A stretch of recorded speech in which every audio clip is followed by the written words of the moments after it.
ಸಾವು ಹೇಗೆ ಬರುತ್ತೆ ಅನ್ನೋದೇ ಗೊತ್ತಾಗೋದಿಲ್ಲ. ಶಾಲೆ ಕಾಲೇಜಲ್ಲಿದ್ದಂತಹ ವಿದ್ಯಾರ್ಥಿನಿ ಏಕಾಏಕಿಯಾಗಿ ಬೀಳ್ತಾಳೆ, ಸಾವನ್ನಪ್ಪಿಡ್ತಾಳೆ.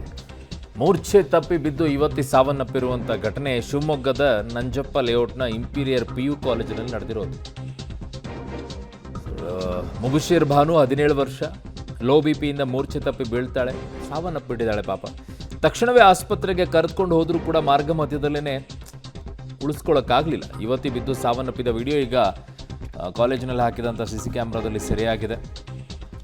ಪ್ರಿನ್ಸಿಪಾಲ್ ರೂಮ್ ಬಳಿ ಮೂರ್ಛೆ ತಪ್ಪಿ ಬಿದ್ದಿರ್ತಾಳೆ ಯುವತಿ. ಶಶಿಧರ್, ಬಹಳ ದುಃಖಕರ ಸಂಗತಿ. ಈ ಥರ ಯುವತಿಯರು ಸಡನ್ ಆಗಿ ಡೆತ್ ಆಗ್ತಾ ಇರುವಂಥ ವರದಿಗಳನ್ನು ಕೇಳ್ತಾ ಇದ್ರೇ ಏನಾಗ್ತಾ ಇದೆಯಪ್ಪ ಅಂತ ಅನಿಸ್ಬಿಡುತ್ತೆ. ಏನಿದೆ, ಯುವತಿಗೆ ಮುಂಚೆ ಇರೋ ಸಮಸ್ಯೆ ಇತ್ತಂತ ಅಥವಾ ಏಕಾಏಕಿಯಾಗಿ ಈ ರೀತಿಯಾಗಿ ಮೂರ್ಛೆ ಬಿದ್ದಿರುವಂಥದ್ದು, ಏನಿದೆ ಮಾಹಿತಿ?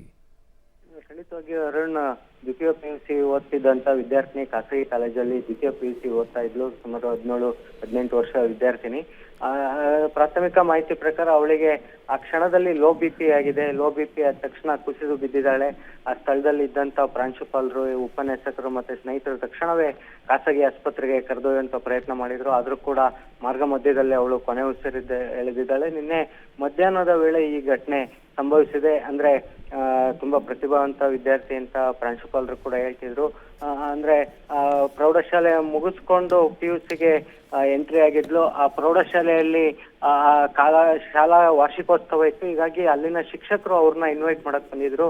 ಆ ವೇಳೆ ಶಿಕ್ಷಕರನ್ನು ಮಾತನಾಡಿಸೋದಕ್ಕೆ ಹೋದಂತ ಸಂದರ್ಭದಲ್ಲಿ ಈ ಒಂದು ಅವಘಡ ಸಂಭವಿಸಿದೆ. ನಿಜಕ್ಕೂ ಒಂದ್ ರೀತಿ ಆ ವಿದ್ಯಾರ್ಥಿಗಳು ಮತ್ತೆ ಪೋಷಕರು ಆತಂಕಕ್ಕೆ ಒಳಗಾಗಿರೋ ಜೊತೆಗೆ ಆ ಕುಟುಂಬಸ್ಥರ ಆಕ್ರಂದನ ಕೂಡ ಮುಗಿಲು ಮುಟ್ಟಿದೆ. ಅಂದ್ರೆ 3 ಜನ ಈ ಏನು ಮೃತ ವಿದ್ಯಾರ್ಥಿ ಇದ್ದಾರೆ, ಇವರಿಗೆ 3 ಜನ ಮಕ್ಕಳಿರ್ತಾರೆ. ಕಳೆದ ವರ್ಷ ಕೂಡ ಒಬ್ಳು ಮಗಳು ಮೃತಪಟ್ಟಿದ್ಲು. ಇದೀಗ ಈ ಮಗಳು ಮೃತಪಟ್ಟಿರೋದು ಅವ್ರಿಗೆಲ್ಲ ಒಂದ್ ರೀತಿ ಆತಂಕಕ್ಕೆ ದೂಡಿದೆ ಅಂತಾನೆ ಹೇಳ್ಬೋದಾಗಿದೆ ಅರುಣ್. ಓಕೆ ಶಶಿಧರ್, ನಿಮ್ಮೆಲ್ಲ ಮಾಹಿತಿಗೆ ಧನ್ಯವಾದಗಳು.